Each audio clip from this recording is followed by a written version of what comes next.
30 reviews. En 30 jours. Yes sir. Comment ça va Alex? Bah écoute, ça va nickel, hein. Toujours confiné évidemment, hein. Mais bon, pour l'instant, le confinement se passe pas trop mal. Bon, écoute, hein, c'est pas ce que je préfère. C'est un peu dur, hein, de pas sortir du tout de chez soi. Ouais, pareil ici, hein, tu m'étonnes. Mais bon, on arrive à trouver en colocation, on y arrive, hein. Ouais. Voilà, Enfin, colocation. D'ailleurs, petit message, que j'ai vu les messages. Donc là, il y en a beaucoup qui ont critiqué, critiqué, non, qui se sont moqués de la déco Ah chez non, moi, la déco de madame. Là, j'ai vu les commentaires. on ne se moque Sachez que, pas. sachez que ça n'a pas plu du tout, hein, comme Oh là commentaire. là là là Ah, là ça là n'a là pas plu là du là tout. là. Et du coup, bon, j'ai rajouté 2 petites casquettes, hein, pour faire genre. Ça m'a permis par contre de Ah ouais, négocier 2 petites casquettes dans la déco. je viens de voir en scred la Voilà, on se petite crête. casquette des Suns et la casquette des Pistons. Ça, c'est quoi ces Ouais. Pistons? Ouais, c'est Pistons, elle est magnifique cette casquette grise Magnifique. d'ailleurs au passage. Donc voilà, ça c'était le petit message pour les malins Bien et les sûr. malines qui se sont permis de critiquer la déco, parce que bon, Bah ouais, sachez que évidemment. voilà, ça n'a pas plu, hein. Eh ben voilà, faites attention dans les commentaires. Ici aussi, évidemment, on a négocié comme il faut avec madame. On est bien content, il y a des maillots accrochés au plafond. Voilà, il n'y a pas le choix.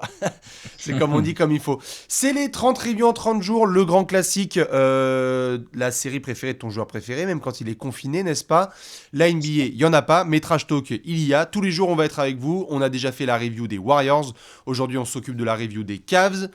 Le modèle classique, vous le connaissez. Alex, il a un magnifique maillot d'un petit joueur qui a du potentiel, comme on dit. Exactement. Ouais, selon non, c'est pas Carlos Boozer, c'est Selon selon Carlos Boozer, Darius Miles et Ricky Davis. Darius Miles, ouais, c'est ça. Exactement. Et donc, vous connaissez le modèle. Habituellement, on fait toutes les sections que vous connaissez au mois de septembre. Mais cette fois, on les revisite et on les remasterise un tout petit peu. Et donc, une review des 30 reviews en 30 jours commence forcément avec un petit coup d'œil dans le... Rétroviseur. 19 victoires pour 46 défaites. C'est pas ouf, c'est pas ouf, c'est pas ouf, c'est pas ouf. C'est même sacrément dégueulasse. Le mot d'ordre de ces Cavs, il y a plein de choses à dire dans le coup d'œil du rétro, mais c'est la difficulté et l'instabilité. Hein, putain. Ouais, ouais. Ouais, puis bah là, il y a vraiment beaucoup de choses à retravailler côté Cavs. Il y aura 2-3 petits trucs positifs, hein, enfin, Bien j'imagine que sûr. toi aussi, tu en as 2-3 petits trucs positifs. Mais tu as raison, instabilité, manque d'équilibre, je pense que c'est le mot-clé malheureusement pour les Cavs, c'est le mot-clé de cette saison, quoi. Euh, et du coup, ça débouche sur, d'un point de vue pur terrain, du jeu de merde. C'est Hein. ça. Non, non. Parce que bon, on parle quand même. Tu vois, hier, on s'est foutu de la gueule des Warriors, 30e attaque de la ligue, pire attaque. Hein. Bon, Mhm. les Cavs n'ont que la 25e attaque Ouais, mais alors de l'autre et ont côté. surtout l'avant-dernière défense. Je veux dire, même les Hawks ont un meilleur rating défensif Non, que mais les même les Cavs. Hawks, voilà. Et on avait déjà discuté, nos amis les Wizards, même s'ils ont une défense dégueulasse, au moins ils ont une attaque potable, ce qui Voilà. fait que tu peux t'en sortir dans certains matchs. Les Wizards, seule équipe qui a une moins bonne défense en termes de rating que les Cavs, hein, cette saison. C'est terrible. Donc Ouais, c'est chaud, forcément, c'est chaud. dans le jeu, ça a été assez hardcore à suivre. Sur la timeline, la chronologie, on le savait. Cet été, il y avait recrutement de John Beeline pour essayer d'apporter Voilà. un peu de stabilité. Draft de Darius Garland pour tester un Ouais. backcourt notamment dynamique. Très très vite, on a vu, à la fois pendant le camp d'entraînement et dès le début de saison, que ça allait être extrêmement compliqué. Dès le mois de décembre, l'épisode Kevin Love qui s'est activé. Hein. On savait qu'à partir du 15 décembre, les joueurs, notamment signés pendant l'été, pouvaient être éligibles à des transferts. Et donc, Ouais. ça a commencé à activer des rumeurs autour de Kevin Love, qui était déjà sous contrat depuis longtemps. Non, Mais non, mais c'est clair, il y a eu de la rumeur autour de Kevin Love. ça a été dur. Hein. Ça a été dur Il vraiment y a eu de autour de la lui. Hein. rumeur côté Cavs, il y a eu les déclats de Kevin Love, genre j'aimerais bien aller chez un contender. Ça n'a pas aidé, En c'est même temps, clair. son contrat, bon bah voilà, hein, pour aller chez un contender, son contrat, on en avait parlé tous les deux à l'apéro. Bien sûr. Hein, le contrat de Kevin Love Ah, pour tu aller peux chez rien un faire. Hein. contender, je suis désolé mec, mais c'est un gros obstacle. Non, c'est sûr, c'est sûr. Donc ça a causé des gros problèmes. Les Cavs sont rentrés dans une espèce de petite guerre, mais pas forcément une guerre dégueulasse, mais c'est simplement que les Cavs essayaient de chercher à pouvoir transférer potentiellement Kevin Love. Kevin Love, publiquement, disait qu'il voulait bien aller voir ailleurs. Vers Ouais, fin décembre, on a eu un transfert de Jordan Clarkson, donc il y a déjà eu des premiers mouvements. Et puis après, les déclarations de John Beeline qui ont été rapportées sur ESPN, qui a mené à son éviction autour du All-Star Break. Et c'est JB Bickerstaff qui a pris la suite. vraiment très compliqué. La saison des Cavs, limite, heureusement qu'il y a eu 65 matchs. Dès qu'on fait le coup d'œil dans le rétro, c'est limite si on zappe l'arrivée d'André Drummond, à quel point ce n'est pas majeur par rapport à toutes les casseroles qu'il y a eu dans la saison. Ouais, c'est ça. C'est clair. Surtout que Drummond, je veux dire, c'est un excellent trade pour les Cavs. Bien sûr. Pas mal de gens ont dit oui, mais c'est un risque, le salaire est très cher. Qu'est-ce que tu donnes L'année prochaine, il a une player option à, je sais plus, c'est 28 millions, 27, je crois, ou quelque ouais, chose c'est comme ça, ça, ouais. Mais t'as rien donné de toute façon. Rien du tout. T'as donné John Henson et... Brandon Knight. Je sais même plus. Brandon Knight, t'as rien donné, quoi. Donc, enfin, non, franchement... et t'as quand même récupéré, bon, certes, un joueur avec un gros salaire, mais quand même un joueur qui produit, un joueur fort quand même, en plus encore jeune. Non, bien sûr. Donc non, pour moi, c'est un bon trade, le trade de Drummond. Enfin, je sais pas ce que t'en... Pour les Cavs, je veux dire. Pour les Cavs, tout à fait. Et puis ça fait partie du coup d'œil dans le rétro, mais c'est ce sentiment de tourbillon qu'il y a. On va les faire pour les 30 équipes, les coups dans le rétro, et il y en a pour qui ça va être aussi actif. Mais à Cleveland, quand tu te penches dessus, tu te dis, attends, waouh, j'aimerais me pencher 10 secondes là-dessus, et merde, j'ai oublié tel ou tel dossier. On pourrait prendre tellement de temps sur l'affaire John Beeline, on pourrait prendre tellement de temps sur Kevin Love, sur... l'intégration vraiment de Darius Garland et de Kevin Porter Jr. Il y a eu du positif, avec quelques moments de Kevin Porter Jr. quand même très sympathiques. On a eu le taf quotidien de Tristan Thompson quand même, qu'on ne peut pas sous-estimer. Mais quasiment pas une semaine sans qu'il y ait une galère pour les Cavs et des défaites vraiment horribles. Comment ne pas parler de la défaite à Philadelphie où il y avait Ben Simmons qui enfilait des 3 points et où les Cavs étaient absolument exécrables. Ça a été vraiment compliqué. La saison se termine plus tôt que prévu. Et limite, tant mieux quoi, pour eux. Bah, tant mieux pour eux. Après, tu vois, cette saison, elle va peut-être reprendre. Il y aura des trucs à exploiter quand même côté Cavs. Mais t'as raison, quelque part, pour eux, ça suffit, on en a presque assez vu là. Ah ouais, clairement. Limite, tu passes à... Nous, c'est pas ce qu'on souhaite, mais limite, tu passes à 2020-2021 pour les Cavs. Et il y aura plein de choses positives, mais comme vous le savez, habituellement, on passe à la section on regarde ce qui s'est passé sur le marché de l'été, n'est-ce pas? Mais sauf que cette fois, c'est pas trop l'été, comme vous avez pu le comprendre. Nous sommes en plein mois de mars, au moment où nous sommes en train de tourner cette vidéo. Et donc, on va cette fois se pencher un peu avec ce qui s'est passé au niveau de la thune, Alex? Ouais, on est parti. C'est ça, on va regarder ce qui s'est passé avec l'oseille. Mais où est passé l'oseille? Le blé, le fric, la moula, la fraîche, la moula, le caramel, comme le disent les poètes. Comme dit Booba. Exactement, comme le disent les poètes du 21e siècle. On va regarder un petit peu ce qui s'est passé au niveau thune. Sur ces 30 reviews en 30 jours, où est passé l'oseille, c'est la section où on se penche sur les finances et on voit ce qui s'est bien passé, quelles sont les perspectives à venir, etc. Alex, quand on regarde le salary cap des Cavs, qu'est-ce qui ressort en premier? Qu'est-ce qui t'a le plus marqué? Tu t'aperçois que tous les joueurs sur lesquels les Cavs peuvent potentiellement baser la suite, les jeunes joueurs, potentiels à plus ou moins élevés, mais tous ces jeunes joueurs, je pense à Sexton, à Garland, à Kevin Porter Jr., à Shady Osman, pourquoi pas Dylan Windler, on l'a pas beaucoup vu cette année et tout, machin. Tous ces joueurs-là sont en contrat rookie, ne coûtent pas cher. Et tous les joueurs qui coûtent cher sont des joueurs sur lesquels il y a quand même de grosses interrogations. On a parlé de Kevin Love là dans la section précédente. Je rappelle que Kevin Love, il a pris 29 patates cette année. Il en prendra un peu plus de 31 sur 2020-2021, un peu plus de 31 encore sur 2021-2022, et en 2022-2023, il prendra encore 29 patates. C'est d'une violence inouïe. C'est cher. Waouh. On a parlé rapidement de Dédé Drummond. Dédé Drummond, 28 cette année et quasiment 29 en player option pour la saison prochaine. Cette année, Tristan Thompson coûtait encore 18 millions et demi. Mais il est agent libre, donc ça va. Je l'aime bien, mais cette année, il coûtait quand même encore cher. Et après, pour être parfaitement complet sur les contrats, on a des contrats, je sais pas comment les qualifier, je qualifierais de raisonnable, on va dire. Je sais pas, Della Vedova, il a pris 9 millions et demi cette année, et puis là, il est agent libre, voilà. Et le trade de Clarkson a amené Dante Exum à 11 patates l'année. Même pas. 9,5 cette année, 9,5 l'année prochaine. Ça va. Larry Nance aussi, ça allait. Larry Nance, c'est dégressif en plus, Larry Nance. C'est-à-dire que c'était 12,5 cette année, après c'est 11,5, 10,5, 9,5. Donc ça, j'en reparlerai tout à l'heure, mais pour moi, ce sont des contrats raisonnables. Donc au niveau de l'oseille, le souci numéro 1, c'est Kevin Love, on va pas se mentir. Ça, c'est sûr. Pour moi. Hein. Bien sûr. Et ça va être d'anticiper, genre, quand les contrats rookies des mecs là, que j'ai cités en début là, vont commencer à arriver au bout, va falloir quand même être capable de dire ok, lui on mise cher dessus, lui bah bof, lui ceci, lui cela. Tu vois, il va y avoir des choix à faire. Ouais, bien sûr. Bah, dans le contexte global, parce que souvent on le fait saison par saison, mais on sait aussi que Kobe Altman il est venu pour une raison en particulier, pour plein de raisons, hein, la transition notamment, mais c'était aussi pour essayer de nettoyer ce qui s'était passé avec David Griffin, l'ancien GM qui a quand même ramené un titre, hein, qui avait fait un recrutement assez spectaculaire, mais qui avait aussi laissé une banque en feu derrière lui. Et donc forcément, le taf de Kobe Altman, ça a été quand même de réduire pas mal les dépenses de Dan Gilbert et de la franchise. Donc de ce point de vue, bon, ça progresse. Il y a un petit peu de mieux. On voit au fur et à mesure des initiatives qui sont prises par Altman qu'il faut un petit peu assainir cette espèce de banque des Cavs. Donc, ce qu'on va vérifier d'un point de vue financier, c'est comment ça va se passer en effet avec Kevin Love. Tristan Thompson, moi je pose la question tout de suite, même s'il a été toute sa carrière à Cleveland, même s'il a été bon et productif cette année, il a quand même, parmi les mecs qui ont fait le boulot, Tristan Thompson a fait le boulot. Ouais. Est-ce qu'on peut acter le fait que Tristan Thompson ne re-signera pas à Cleveland par la suite ?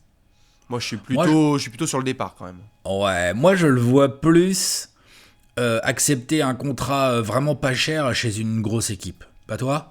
Bah, ça peut être pas cher dans une grosse équipe, mais ça peut être aussi assez cher dans une équipe en reconstruction qui a besoin d'un taulier parce qu'il a déjà sa bague et qu'il veut être bien et vivre la good life. Moi, ça ne m'étonnerait pas. Ah ouais, ok.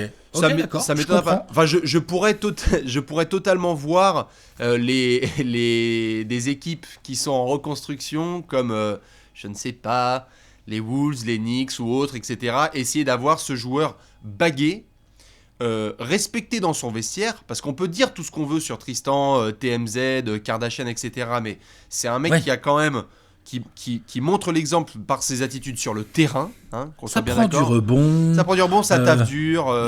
Voilà, il a de l'expérience, ça fait longtemps qu'il est dans la ligue, il ne peut être que utile. D'ailleurs, peut-être que Cleveland va lui dire est-ce que tu veux rester, mais on peut pas te payer aussi cher, mais mais je pense bien sûr, je pense que eux, du côté de Cleveland, ils aimeraient et ils vont lui proposer un contrat. Mais après, la décision reviendra à Tristan. Je pense qu'on est d'accord là-dessus. Il devrait y avoir plus un départ, en tout cas en l'état actuel, qu'une prolongation entre les deux camps. Le sujet sur lequel on peut se poser, c'est surtout André Drummond, parce qu'il a été récupéré, comme tu l'as dit tout à l'heure, avec. C'est même pas un risque en effet, puisque tu as lâché deux joueurs dont tu n'avais pas besoin en Henson et Brandon Knight, mais André Drummond, on a cette player option, on connaît le marché dans lequel il allait potentiellement s'aventurer. Où est-ce qu'on en est ? Est-ce que Drummond prend son option ? Est-ce que les Cavs essaient de négocier avec lui ? Qu'est-ce qui se passe ? Pour moi, vu les circonstances en plus actuelles, je vois mal ne pas prendre une option à 29 millions. Quand même. Hein. Drummond, c'est un fort joueur. C'est un joueur qui va te produire du scoring, du rebond. Il a progressé en défense, on a vu. Ça reste un pivot, même s'il n'est pas stretch pivot, parce que donc on dit souvent il stretch pas, du coup il est pas adapté à la NBA moderne. Moi je pense que ce genre d'athlète avec ce genre de volume potentiel au rebond sous les cercles a encore sa place dans la ligue. Oui. Je suis pas sûr qu'il puisse trouver des contrats à 29 millions. Par contre, je mettrais plus Drummond autour des 20, 22 patates l'année sur un contrat un peu plus long. Bien sûr. Et là, j'allais dire cet été, mais en fait, on n'en sait rien parce qu'au moment où on parle, la NBA elle est suspendue. Est-ce qu'elle va reprendre ? On ne sait pas.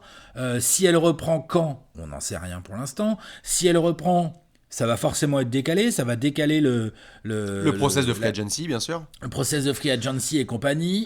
En plus, tout ça, ça a des conséquences économiques. Il y a de fortes probabilités pour que les prévisions de salary cap de chaque équipe soient un peu revues à la baisse. Bien sûr. Donc ça va donner encore moins de cap dans une free agency 2020 où il n'y en avait déjà pas beaucoup.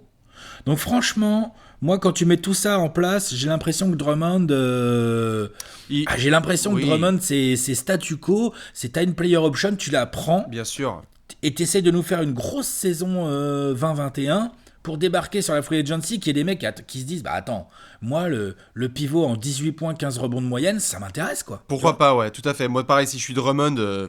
Par rapport à ce contexte-là, évidemment, il y a une player option à activer. Surtout que là, comme on vient de le mentionner avec Tristan Thompson, ça devrait, en croisant les doigts, éliminer assez rapidement cette espèce de débat qu'il y a eu pendant quelques quelques semaines, qui était de devoir gérer cette rotation intérieure avec trop d'intérieurs en 2020. C'est-à-dire qu'on avait Kevin Love, Tristan Thompson, Andre Drummond. On se disait, waouh, comment ça, ils ont 3 des 15 meilleurs rebondeurs de la NBA dans la même raquette. C'était assez compliqué. Là, si tu as un Tristan qui est sur le départ, il n'y a plus de problème avec Andre Drummond où il est tout de suite dans le 5 majeur, il a tout de suite ses minutes, et on a vu quelques premiers essais avec JB Bickerstaff qui pouvaient être intéressants. C'est pas non plus la folie, mais Andre Drummond, je pense qu'on est d'accord, on part sur une player option plutôt activée. Ouais, je pense, franchement, je pense. Et après, la dynamique, elle reste la même. Kobe Altman, il doit continuer à vraiment nettoyer et essayer de trouver un partenaire pour Kevin Love. Là, c'est ça l'idée. Ouais. Un partenaire qui, si possible, te permet de dumper un peu de salaire pour faire de la place en anticipation à tes mecs qui vont petit à petit avancer dans leur contrat rookie. Ouais, bien sûr. Après, je crois que, si je dis pas de bêtises, attends, je vais checker ça. Ouais. Il me semble bien que Cedi Osman, il a signé une petite prolongation maligne. Il y a une prolongation assez maligne qui a été signée entre Osman et les Cavs, ouais, normalement. Oui. Cedi Osman, à partir de la saison prochaine, il commence une prolongation de 31 millions sur 4 ans. C'est très bien. Dégressive, hein. 8,8, puis 8, puis 7,5, puis 6,7 patates. Franchement... Non, mais Altman, là-dessus, c'est un très, bon très contrat. Propre. Bien sûr, c'est un bon deal. Et tu auras ça, à la limite, comme élément de stabilité en attendant que les gamins grandissent. Kevin Love, faudra juste surveiller. Voilà, ça, c'est sûr et certain. C'est le gros boulet. C'est le boulet, on parle juste financier. Hein. C'est un gros boulet dans les finances des Cavs. Ouais. Ils ont testé là entre décembre et début février. Faudra revenir un petit peu sur le devant de la scène à partir de l'automne prochain si la NBA reprend à ce moment-là avec une nouvelle saison. Ouais, en plus, ils n'ont pas trop de dead cap. Non, ça va. À part Gérard. Hein.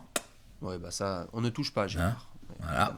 Mais ça va, sinon il y a un peu d'Alfonso McKinney là, je vois. Bon, oui, ça va. Peut-être qu'il faudra potentiellement à avoir, mais peut-être qu'il faudra coller du pic de draft à Kevin Love pour essayer de s'en débarrasser. Peut-être qu'il y a des franchises qui peut-être. Enlève peut-être. Non, pas sûr. Pas sûr. Bah non, tu peux avoir des franchises. Il y aura peut-être des franchises qui seront capables, elles, de filer en échange de Kevin Love des contrats pareils, mais plutôt expirants, des gros deals expirants sur lesquels, au lieu de se mettre un boulet à la cheville pendant 2-3 ans du côté de Cleveland, tu l'as pendant 1 an et après t'as cet espace-là. Dans tous les cas, pour les finances des Cavs, on verra. Pour le moment, c'est sûr, c'est pas Jojo. Nous, quand on termine ça, habituellement, on passe aux 5 majeurs. Mais là, vous le savez, on est plutôt en fin de saison. Et donc, on va regarder un petit peu ce qui s'est passé tactiquement, techniquement, n'est-ce pas, mon cher Alex ? Allez. Tout à fait, on va s'occuper tout de suite du point tactico-technique.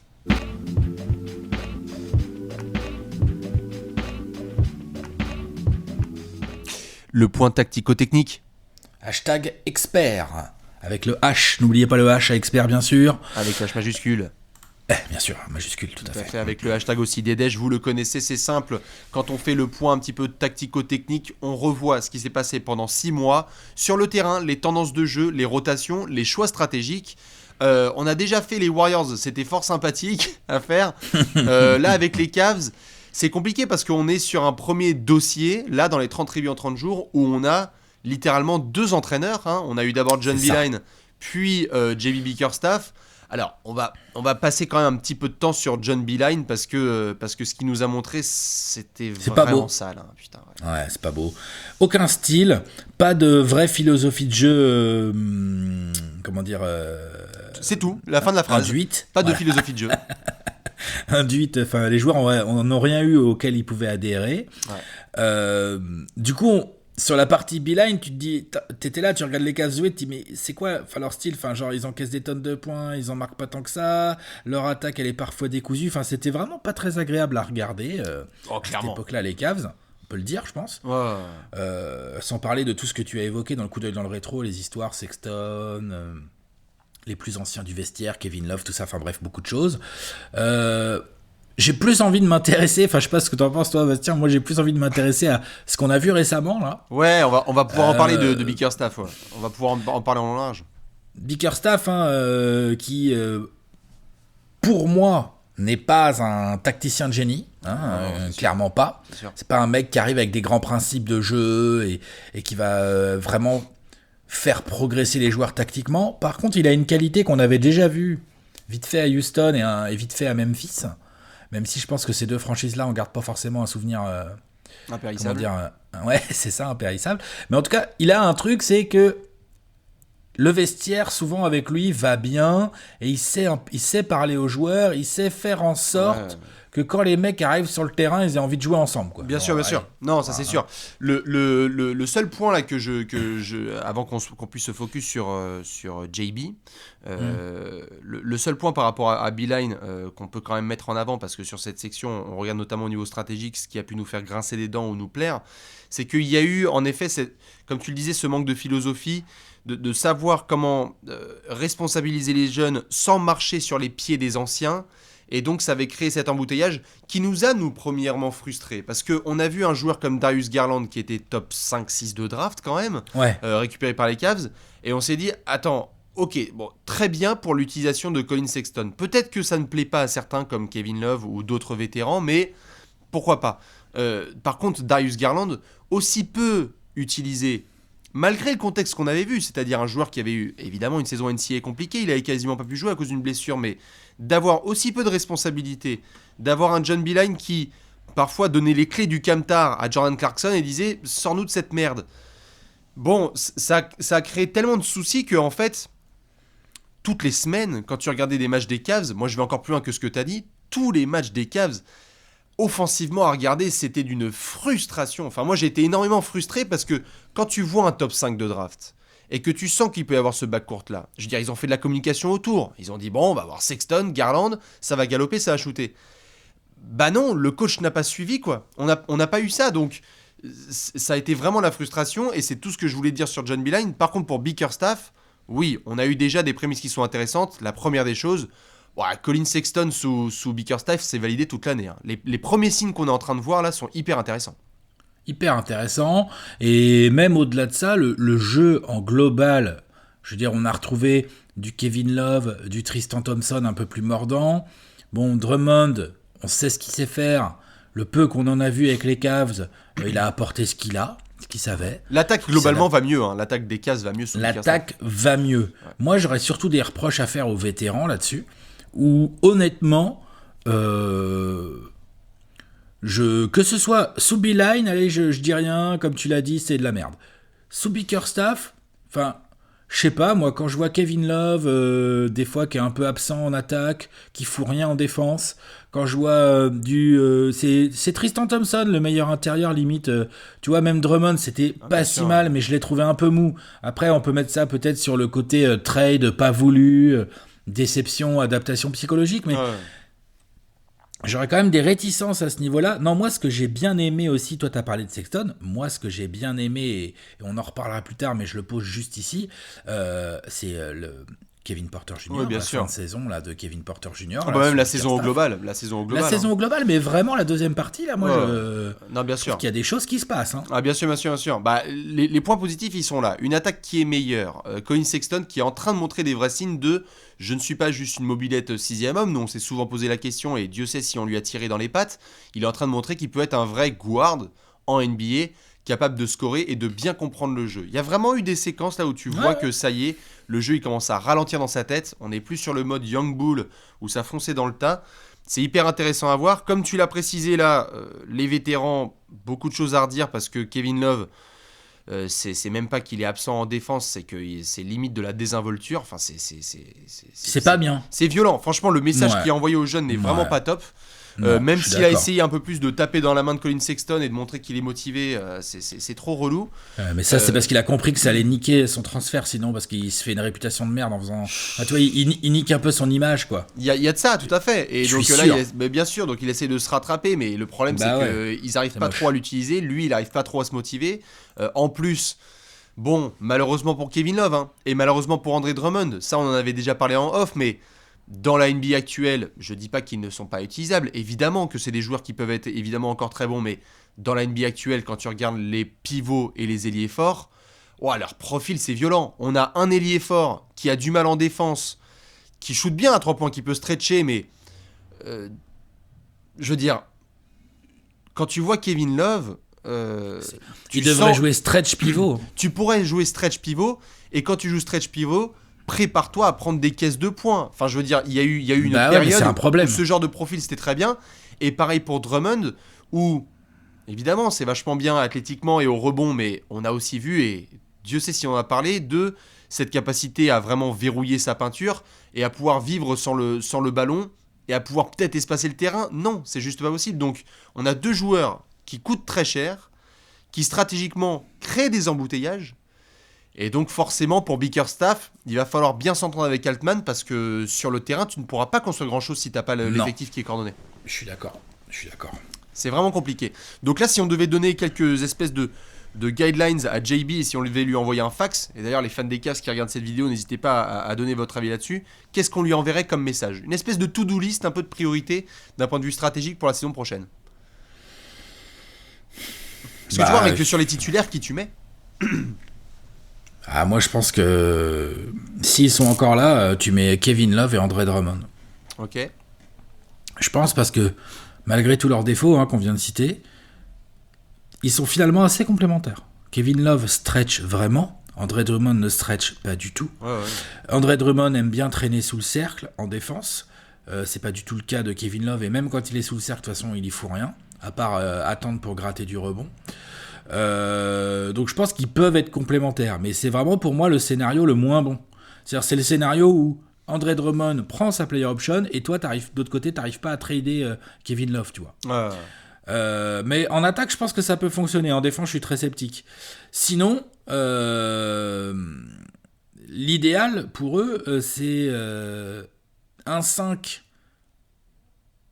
moins cher qui se bat et qui prend du rebond, qui défend dur, et un 4 finalement encore plus moderne que Kevin Love. C'est-à-dire aujourd'hui Kevin Love, il est moderne en attaque, mais en défense c'est même plus qu'il est moderne, c'est un boulet. C'est-à-dire que il peut pas défendre la plupart des 4 actuels, il peut pas les défendre. Non, bien sûr.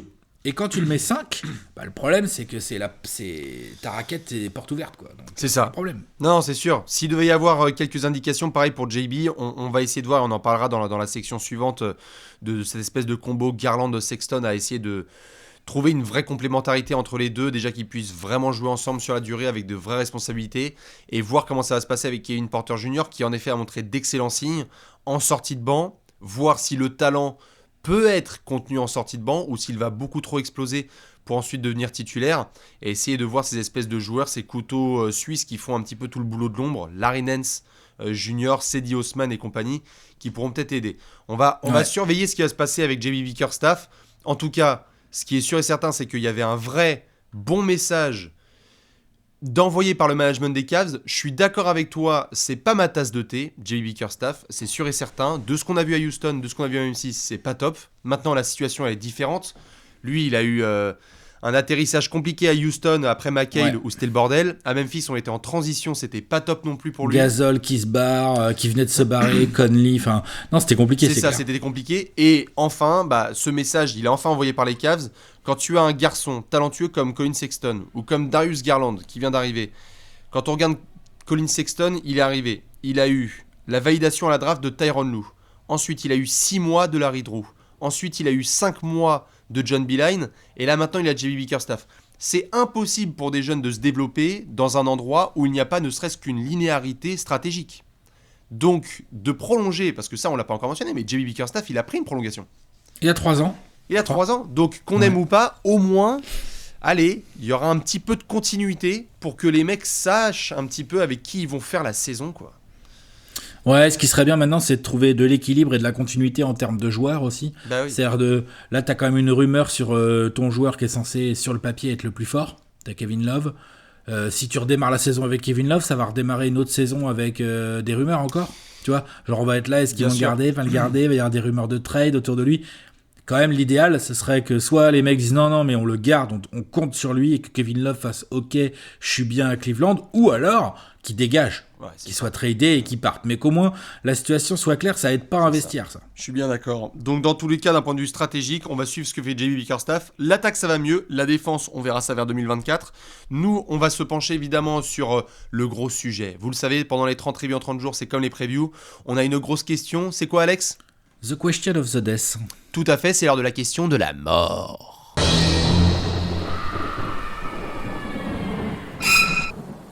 La question de la mort. La pregunta de la muerte. La pregunta, tout à fait. Voilà. C'est l'heure de la question de la mort. Vous le savez, une grosse question qui va nous permettre de nous pencher sur les mois à venir, les mois sans NBA, les mois avec NBA. Free agency, draft, on ne sait pas encore. Ce qui est sûr, c'est qu'à Cleveland, on a voulu se poser une question. Laquelle était-ce, Alex ? Garland, Sexton ou les deux ? Darius Garland, Colin Sexton ou les deux ? Alors, avant que les fans des Cavs se pètent un câble et se disent quoi ? Ça y est, vous voulez nous les séparer ? Nom de Dieu ! C'est pas ça, c'est que on est en train de voir une évolution à Cleveland, une transition, et qu'il y a eu un choix de management fait avec un management qui est stable. C'est Altman qui est là, pour le moment il n'y a pas de rumeur, ça reste. Donc Altman, il a pris une décision, il a dit, bon, on voit ce qui se passe avec certains backcourts, on va avoir 2 très forts joueurs petits qui vont dynamiter notre backcourt. Il faut essayer de les faire jouer ensemble, il faut essayer de trouver une dynamique. C'est pas ce qu'il y a de plus facile. On va regarder l'évolution de ces joueurs. C'est parti, mon cher Alex. Voilà. Et déjà, il y a le premier truc, et c'est tout bête, hein, mais donc ils ont décidé de prendre Garland en 5 à la draft pour l'associer à Colin Sexton, qu'ils avaient déjà. Premier truc, Garland, c'est un meneur, c'est un poste 1, et ça peut pas être autre chose. C'est on peut pas jouer ailleurs. Tout à fait. 1m85, pas hyper costaud, rapide, hein, bien sûr, et technique normalement, même si là on l'a pas suffisamment vu, comme tu le soulignais tout à l'heure, on va y revenir. Mais Sexton, c'est un combo, mais plutôt le corps d'un meneur aussi, quoi. 1m90, c'est un bel athlète, hein, Sexton, attention, hein, il a pas peur, il envoie, il monte, il est rapide, il a peur de rien, il est dur au mal et tout. Mais à la fin de la journée, tu fais toujours qu'1m90, et quand tu dois te fader pas mal d'arrières qui vont être plus grands que toi, je veux dire, tu regardes la NBA actuelle, t'as quand même pas mal d'équipes. Comme on a linéarisé un peu les tailles, un peu sur les postes 2, 3, 4, t'as souvent des... Genre, je sais pas, quand tu joues Boston, bah, ça se trouve, c'est Jaylen Brown en face. Jaylen Brown fait 2 mètres, fait 100 kilos, enfin, genre Sexton là-dessus, c'est chiant. Tu vois, je sais pas, même Harden, bon, j'en parle même pas, mais j'ai... même finalement, ouais, voilà, Bradley Beal est plus grand, pas si grand que ça, mais il est quand même plus grand, peu plus costaud. Ou même, je sais pas, du Caris LeVert à Brooklyn, enfin, Josh Richardson, enfin, il y a plein de mecs, tu peux te taper Jimmy Butler, quoi. Ouais, tu bien vois. sûr, bien sûr. Genre, bon, donc ça, c'est vraiment un truc compliqué pour équilibrer. Pour moi, c'est le premier obstacle à cette paire, en fait. C'est la taille. C'est que, physiquement. Moi, ça me trouble pas. Ça te fait une paire vraiment petite. Donc déjà que tu as du mal à défendre, mais ça te fait une paire vraiment petite sur les guards. Je dis pas que c'est pas incontournable, mais irréversible. Mais c'est quand même un gros défaut. Ensuite, franchement, offensivement, en tout cas sur cette première saison, pas simple de voir la compatibilité entre ces deux joueurs. Pas facile, quoi. Non, c'est sûr. Quand tu les vois, déjà, ils n'ont pas eu trop de continuité. Ils ont eu un coach qui débarquait avec ses fondamentaux de NCAA. Ils n'ont pas été aidés. Ça, je suis d'accord avec toi. Ils n'ont pas été aidés, très clairement. Ils débarquent en plus dans un vestiaire où les vétérans soit ne montrent pas l'exemple, soit sont échangés. Donc, ça a été compliqué. Enfin, échangés. En tout cas, on a Jordan Clarkson qui était parti et puis Kevin Love qui avait au moins 8 orteils dehors. Moi, je suis pas forcément inquiet à titre personnel par rapport à cette histoire de taille. C'est-à-dire que je la comprends totalement et ça t'apporte évidemment une première galère évidente défensivement. Je veux dire, appelons un chat, ils sont trop petits, tu l'as dit, et ça ne pourra pas changer à moins que les mecs soudainement nous chopent je sais pas quoi, une pilule qui fait qu'ils vont tous les deux faire 1m96. Et ils peuvent switcher sur rien. C'est sûr et certain. Tu vois ce que je veux dire, c'est l'enfer. Tout à fait. Maintenant, je pense que évidemment, il y a des plafonds à essayer de voir. Et je pense que, notamment du côté de Cleveland, quand tu vois ce qui s'est passé, idéalement, du côté de Portland, je ne crois pas non plus que McCollum et Lillard soient des géants. Ce sont des joueurs, évidemment, qui sont différents, bien meilleurs techniquement, vétérans.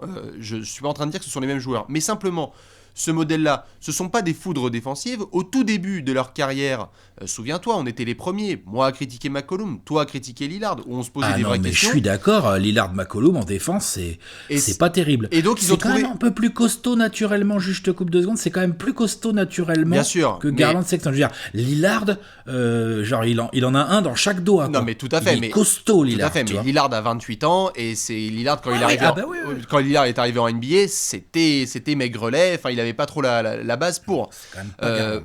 Bien sûr, bien sûr. Garland, c'est sûr, il est un peu plus petit. Moi, je trouve qu'il doit y avoir un équilibre intéressant à trouver, dans le sens où beaucoup d'éléments me rassurent. Le premier, c'est cette évolution de Colin Sexton. On l'a vu là, ça y est, il n'y a plus le mode œillère. On l'a vu sur les derniers matchs et sur l'ensemble de la saison. Il y a une vraie compréhension du jeu. Il y a cette capacité à vraiment très bien jouer balle en main et à pouvoir potentiellement jouer sans. Je ne parle pas de pur catch and shooter. Mais par contre, de l'autre côté, Garland, là, on est sur un joueur vraiment capable en catch and shoot et qui est aussi d'avoir la balle. Donc, je pense qu'il peut y avoir une espèce d'équilibre trouvé entre ces deux qui fait que c'est juste trop chiant à défendre. Mais il va falloir installer ça très tôt avec Bickerstaff et surtout sans avoir à se dire « Ah merde, j'ai pas fourni des ballons à Kevin Love ou à André Drummond depuis 20 minutes. » quoi. C'est ça le plus gros boulet. Ça me fait là-dessus, je te suis. Sur le côté offensif, il y a un équilibre à trouver, mais le talent est là. Il y a des trucs à faire qui peuvent être énormes. Mais il faut aussi que tu travailles de l'autre côté, c'est-à-dire que, franchement, Kevin Love doit dégager et tu dois avoir un poste 4 qui est capable, avec du Shady Osman, par exemple, sur le poste 3, de se bouffer de la merde défensive en masse. Parce que tu vas en avoir de partout. Avec une paire de guards, Garland, Sexton, mais laisse tomber, tu vas devoir tes postes 3, 4, 5... Non seulement, faut pas qu'ils attendent forcément trop la balle en attaque, un peu quand même, mais pas trop. Mais en plus, enfin, je veux dire, idéalement, il te faut des mecs à la, je sais pas moi, à la PJ Tucker, Al-Farouk Aminu, tu vois, ces gars-là, quoi. Bien sûr. Tu vois, c'est ça qu'il te faut, quoi. Bah, il peut y avoir de ça, et tu vois, quand on observe un petit peu ces modèles de construction, pareil, quand on parle d'élite, évidemment, il y a du Steph et du Clay à Golden State et on ne va pas les mettre dans la même assiette, évidemment. C'est simplement pour voir ces espèces d'équipes qui décident notamment de jouer avec des extérieurs 1-2 qui fuient pas mal et qui prennent les écrans et qui sont dominants, tout à fait. Un des plus gros soucis, c'est que tu regardes à Portland, par exemple, un mec comme Nurkic, il accepte son rôle de 5 qui juste garde la balle en tête et ça court dans tous les sens et je pose des écrans et je file les ballons et puis c'est tout. À Golden State, on avait vu ça avec du Looney, avec du Bogut, et ça marchait très très bien, ou même du Draymond qui est capable. À Cleveland, je suis sûr que Kevin Love serait capable de faire ça, mais ça serait lui demander un sacrifice énorme. C'est-à-dire, tu arrêtes de jouer en fait cette espèce de rôle de juste pick and pop 5, et t'essayes de jouer cette espèce de rôle de tour de contrôle en attaque, avec le jeu de passe de Kevin Love. Putain, je suis sûr que les gamins là, ils pourraient courir derrière des écrans, tu leur fais des passes, et puis c'est bon, quoi. Ah, mais ça, il y a un truc, je te dis, offensivement, il y a un truc à trouver, c'est du travail d'équipe, il faut de la volonté, entre les mecs et tout, mais tu peux trouver, c'est un travail de coaching, c'est un travail d'entente entre Garland et Sexton qui doivent se partager le ballon et qui doivent ne pas oublier de nourrir leurs bigs. Ça, pour l'instant, ils le font assez mal. Ouais, bah, moi j'aimerais. Ils le font en étant forcés, quoi. Ouais. Tu parlais de Curry et de Thompson. Déjà, Thompson, c'est un défenseur de ouf de l'autre côté. Je parle pas de l'autre. Ah bah oui, non, mais je parle pas de l'autre côté du terrain. Clair. Ah. Et en plus, je veux dire, ça hésite pas à nourrir. On les a vus avec, je sais pas, avec Javal. On les a vus avec du Draymond dès qu'il est ouvert et tout. Tu vois, ils ont aussi cette intelligence-là. Donc, bon, après, chacun connaît son rôle aussi à Golden State. Hein. Exactement. Mais alors à ce moment-là, prenons Portland. Lillard et McCollum ont travaillé ces dernières années pour essayer de faire des efforts un peu meilleurs en défense. Bon, on est loin du compte, hein. Attention, hein. Lillard McCollum, c'est pas terrible en défense, mais en plus, ils ont quand même travaillé pour, tu parlais de Nurkic, où là on voit avec Whiteside un peu, ou même leurs extérieurs, on les a vus lors de la campagne de playoff l'année dernière, ils ont compris aussi, ils ont pris sur eux avec l'expérience. Il y a dû y avoir du bon boulot de Terry Stotts aussi là-dessus. Évidemment. Mais c'est de ce genre d'exemple dont doivent se nourrir Sexton et Garland s'ils veulent pouvoir avoir un avenir à deux en même temps sur le terrain. Ils n'ont pas le choix. Tu partages la balle entre les deux mecs déjà et avec les copains. Et quand il y a un big qui roule bien, faut me le servir. Quand il y a un big qui te suit en transition, tu dois le récompenser. Et ainsi de suite, et ainsi de suite, et ainsi de suite. Bah, si on avait la possibilité en sortie de confinement de faire quelque chose, moi je prends Sexton, Garland, tu loues un Airbnb, tu leur files toutes les VHS de Lillard McCollum et de leur évolution en duo, et tu leur fais regarder ça. Et vous inquiétez pas, on va s'occuper du rôle de Kevin Love, d'André Drummond, de Cedi Osman, etc. Parce que tu peux faire d'un Cedi Osman les rôles qu'on a vus des Harkless et des Aminu, etc. Tu peux trouver ces espèces de gars qui font le boulot à côté. Mais que au moins, eux, créent une première cohésion, un côté buddy-buddy. On a vu Steph et Clay qui se sont tapés le mondial ensemble, je crois que c'était en Turquie en début de décennie dernière, où ils se sont aussi rapprochés. Il faut qu'il y ait des même moments Wall aussi et comme Bill. Wall et Bill. bien sûr. Bien sûr. Bon, malheureusement pour eux, après les blessures les ont pas aidés, mais ils ont eu une saison où ils y arrivaient assez bien. Ah ouais, bien sûr, les backcourts comme ça où ils ont réussi à trouver, ça prend un peu de temps. Et quand t'es expérimenté, bah, tu peux te permettre d'accélérer le process. Quand t'es jeune et que t'es dans une franchise instable, c'est compliqué. Juste, je te pose la question. Par contre, on est d'accord, ça reste les deux titulaires. Bah. C'est une... écoute, non, il y a une option qu'il faut pas. Pour moi, il y a une option qu'il ne faut pas complètement omettre. C'est que petit à petit, si ça se passe pas comme ils veulent à Cleveland, que Garland puisse devenir un 6e homme. Hein. Ah, quand même, c'est chaud. Ou Sexton, je m'en fous.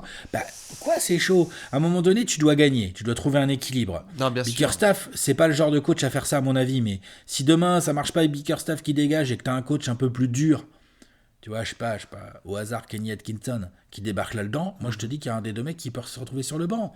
Parce que Atkinson va lui expliquer, va dire, gros, moi en fait je vais filer la balle à Sexton, un titulaire, et à côté de lui je vais mettre Porter Jr. ou Shady Osman, ou les deux, ou je ne sais quel autre un peu ailier, j'ai besoin de machin dans la raquette.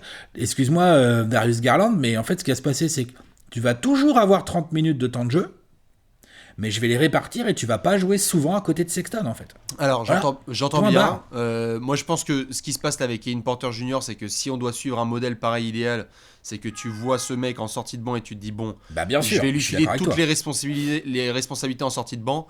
Tu rentres, voici les clés du camion et tu crées tout sur pick and roll. Ce dont j'ai peur en fait pour Garland si tu le sors, c'est que Sexton et Porter Jr., il y a un truc qui m'a vraiment séduit avec eux, c'est que ils ont le petit truc. Ils ont ce petit truc de la dalle, du nasty, où en fait ce sont des joueurs un peu, pas alpha, hein, mais ce sont des joueurs qui, ça se voit, en veulent, sont ultra compétitifs, et vont le vouloir.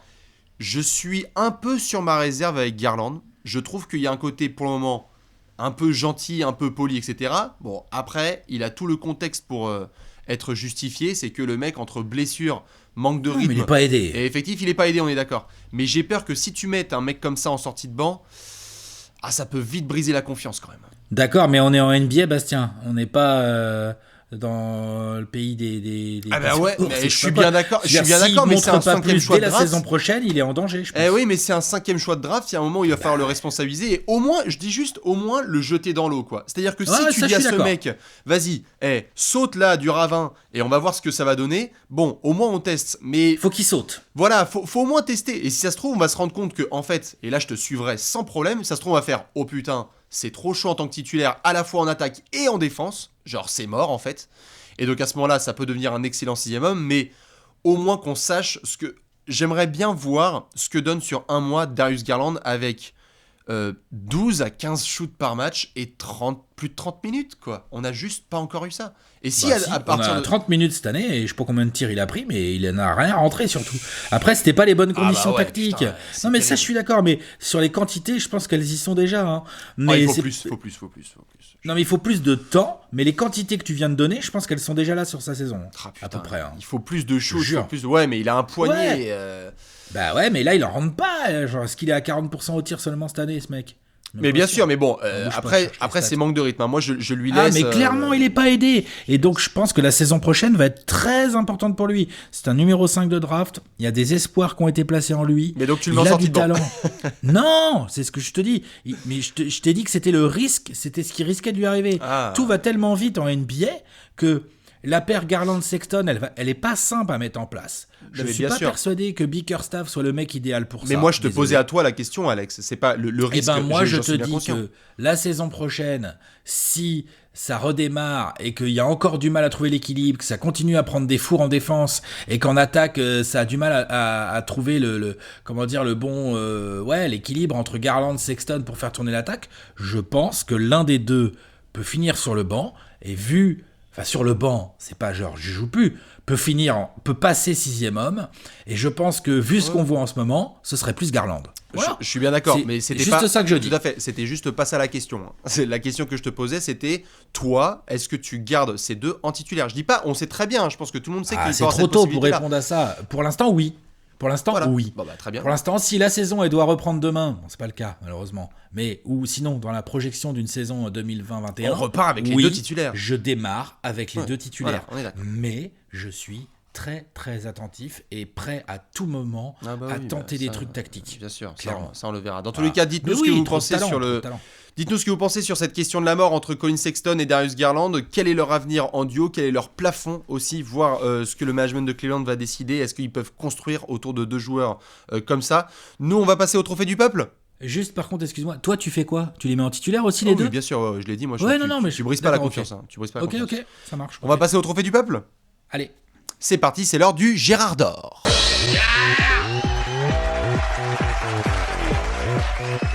Le Gérard d'or, le Gérard d'or. Ouais, il est là le Gérard. Ils sont où? Vous connaissez le trophée du peuple? Oui, il est magnifique. Vous le connaissez, le trophée du peuple, c'est le Gérard d'or. Alors habituellement, quand on fait les 30 prévus en 30 jours, c'est après l'été, avant la saison, et on essaie de se projeter sur un joueur. Là, on a regardé toute la saison, on va désigner chacun un Gérard par rapport à ce qu'on a vu. Juste une petite parenthèse, avec notamment ceux qu'on avait pu mettre en avant. Moi, je sais qu'il y avait eu du Darius Garland, notamment, qui était mis en avant. Au final, c'était un gros loupé. Mais je vais tout de suite faire plutôt la transition. Alex, de ce que tu as vu et de ce que tu as envie de voir, qui est ton Gérard d'or? Larry Nance Jr., le fils de papa. C'est un compliment, c'est pas une insulte. Oui, non, c'est grave un compliment. Larry Nance Senior qui a fait une bien belle carrière entre Phoenix et Cleveland, on va dire. Principalement, il est allé dans quelques autres équipes, mais voilà. Maillot retiré. Exactement, maillot retiré, tout à fait. Concours de dunk 84, gros défenseur, athlète incroyable. Hein, dans la famille, on a des gènes sympathiques, on va dire. Ouais, ça monte. Franchement, déjà quand tu vois le fiston, tu fais ah ouais d'accord, ok, mais le père il était limite plus impressionnant. Hein. Ah ouais, clairement. Franchement, bref. Donc voilà, les intérieurs, les deux. Hein, et moi, si j'ai pris Larry Nance Jr., c'est parce que sur son tout début de saison, malgré la dégueulasserie des Cavs, j'étais là genre ah ok, il se passe des petits trucs et tout. Après, il y a eu un gros coup de mou dans la période très dure pour les Cavs, là, la période du mois de décembre, en gros. Il était comme l'équipe, quoi. Il a eu un vrai coup de mou, même s'il y a eu quelques wins d'équipe. Mais lui, à titre personnel, je l'ai trouvé plus éteint, moins utilisé. Enfin, c'était vraiment la période dégueulasse avec Beeline pour moi, ça. Ouais. Il en a beaucoup souffert, mine de rien, lui aussi. C'est plus un petit jeune, hein, Larry Nance Jr. Il a 26, 27. Ouais, et puis il a fait un bon paquet en NCAA. Donc, voilà. Mais bon, ça reste quand même un joueur qui doit encore développer des choses et qui peut encore progresser. Et puis après, à partir du mois de janvier et de la deuxième partie de saison, là, moi, je trouve qu'on a vu des choses très intéressantes du côté de Larry Nance Jr., que ce soit au poste d'ailier fort ou au poste de pivot. Même dans la défaite, j'ai vu un Larry Nance Jr. qui a progressé en attaque. Commence à mettre des petits shoots à mi-distance. J'ai vu un Larry Nance... Jeu de passe, tout à fait. Jeu de passe très intéressant. Ouais. C'est un joueur qui a bien plus de compréhension du jeu que ce que je pensais. Je dois l'avouer. J'ai vu aussi des bons petits efforts en défense. Hein. C'est pas encore papa, mais il y a des vrais efforts.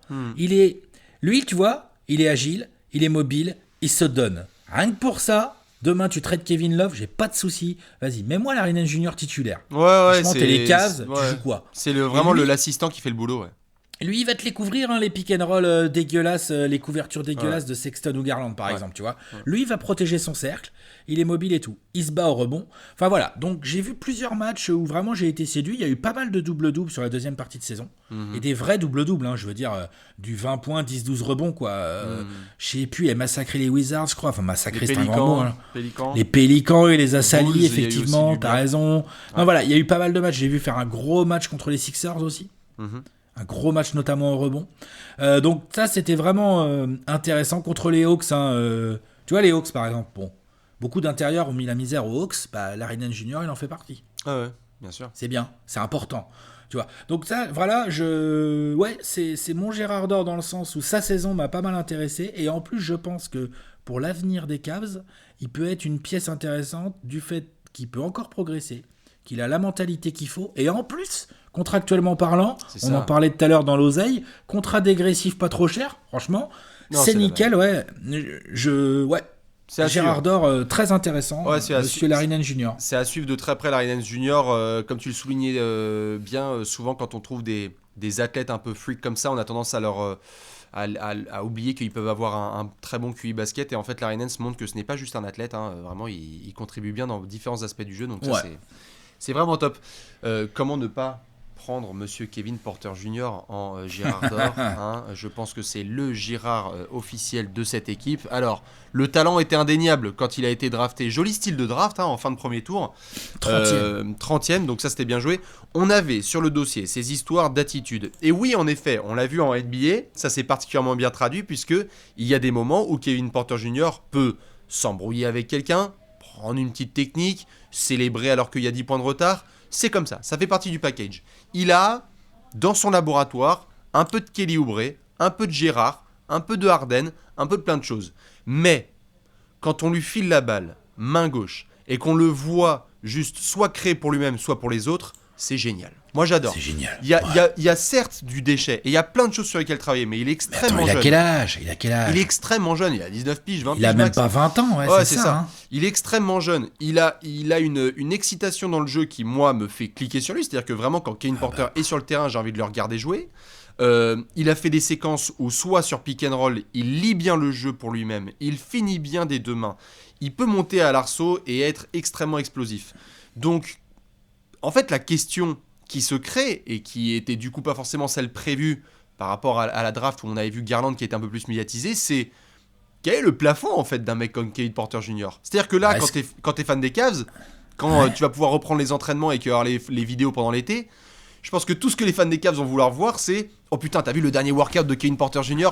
Il s'est entraîné avec KD ou je sais pas qui, et putain, ça y est, il va revenir, il va prendre le step. Il faut voir si Kevin Porter Jr. va imposer ce que font les joueurs trop talentueux dans leurs équipes, c'est-à-dire, les gars, je sais que vous voulez me mettre 6ème homme, mais je suis beaucoup trop fort pour ça. Mais en fait, c'est pas possible, je suis beaucoup trop fort, exactement. En fait, je suis beaucoup trop fort. C'est-à-dire que même... je suis votre ball handler numéro 1, en fait. En fait, quelque part, peut-être qu'en fait, Sexton et moi, c'est le turfu. Peut-être qu'il va modifier la trajectoire des Cavs. Peut-être qu'il va totalement s'écrouler et que c'était juste une saison rookie intéressante et qu'on va le retrouver avec des pochons de weed à un aéroport un peu bizarre dans l'Arizona. Mais tu vois, par exemple, je pense que pendant la majeure partie de son début de carrière, Kelly Oubre était considéré vraiment comme un 6ème homme. Il a forcé sa main dans le 5 majeur des Suns. Et aujourd'hui, avec ce qu'il fait à Phoenix, n'importe quelle équipe, non. Mais beaucoup d'équipes NBA te foutent ça titulaire en 3. Et bah voilà. C'est une trajectoire qu'il faut peut-être suivre de près parce que il y a trop de talent. Et il faudra le suivre de très près parce que, comme je l'ai dit tout à l'heure, hormis Sexton, il n'y a que lui, je trouve, qui a pour le moment le côté moi, si tu me donnes 15 ballons, j'ai pas peur, on est dans le dernier quart et let's go, je vais me jeter sur les balles et je vais faire exploser le public. J'ai pas peur, je vais faire exploser le public. Et Kevin Porter Jr., il est capable de faire un peu de tout en attaque. Et c'est ça, non mais il y a attention, le passeur est pas dégueulasse. C'est triple menace. C'est triple menace. Vitesse, c'est triple menace. C'est-à-dire que là, je compare avec Kelly Oubre, mais ça se trouve, c'est un Manu Ginobili avec le physique de Kelly Oubre, tu vois. Celle-là, faut essayer de la record, celle-là, essayer de la séquencer. Essayer de séquencer la phrase d'Alex, celle-là. Attends, il y a de la folie à la Manu. Exactement. En lui, il y a du, mais c'est pour ça que c'est un Gérard d'or. Il a été comparo un peu techniquement à ce qui se passe avec Harden. Alors Dieu sait s'il y arrive. Merci. Voilà. Attention. Mais on a vu des très très bons gauchers en sortie de banc qui démarraient bien leur carrière. Ouais. On compare avec Kelly Oubre parce que physiquement les mecs se ressemblent. Dire Kevin Porter, il a un poil plus petit, mais genre ils se ressemblent, tu vois. Genre c'est le même genre d'athlète, un peu longiligne et tout machin. Mais balle en main. Moi, j'aime bien Kelly Oubre balle en main, mais Kevin Porter Jr., déjà, c'est un peu plus un garde, clairement. Bien sûr. Un peu plus 2-3 que Kelly Oubre est un 3, un peu 4, quoi, on va dire. Un 3, dans la NBA moderne, un 3 qui... Tu l'envoies plus vers le poste 4 que vers le poste 2, Kelly Oubre, tu vois. Kevin Porter, c'est un 2 qui peut jouer 3, quoi, dans ma tête, en tout cas. Après, je peux me tromper. Non, bien sûr. Et donc, du coup, je le trouve vachement intéressant. On va voir ce qu'il va donner, parce que lui, a priori, vu tout ce qu'on est en train de dire, va quand même être le 6ème homme attitré, mais t'as raison, ça se trouve, il va forcer la porte. Moi, je crois que ça va être un des plus gros sujets à suivre la saison prochaine du côté de Cleveland quand ça reprendra, c'est-à-dire quid de Kevin Porter Jr. En fait, est-ce que dans cette hiérarchisation de l'attaque des Cavs, avec ou sans les nouveaux vétérans ou les nouveaux joueurs qui seront là, et peut-être que Kevin Porter Jr., tout de suite, il Il doit avoir la balle, 2 écrans et puis des snipers dans les corners et puis voilà. C'est que c'est pas bon pour Garland, hein, tout ça quand même. C'est pas bon, mais ce sera. Attention, il va falloir qu'il se sorte les doigts lui. Hein. Bah, on va ressortir la question de la mort, ça va être très fun. Ça c'est sûr et certain. Voilà pour le Girardot. Donc Alex part sur Larry Nance Jr. Je suis sur KPJ, Kevin Porter Jr. Nous on va devoir se pencher sur le petit projo. Le projostic. C'est l'heure du projostic.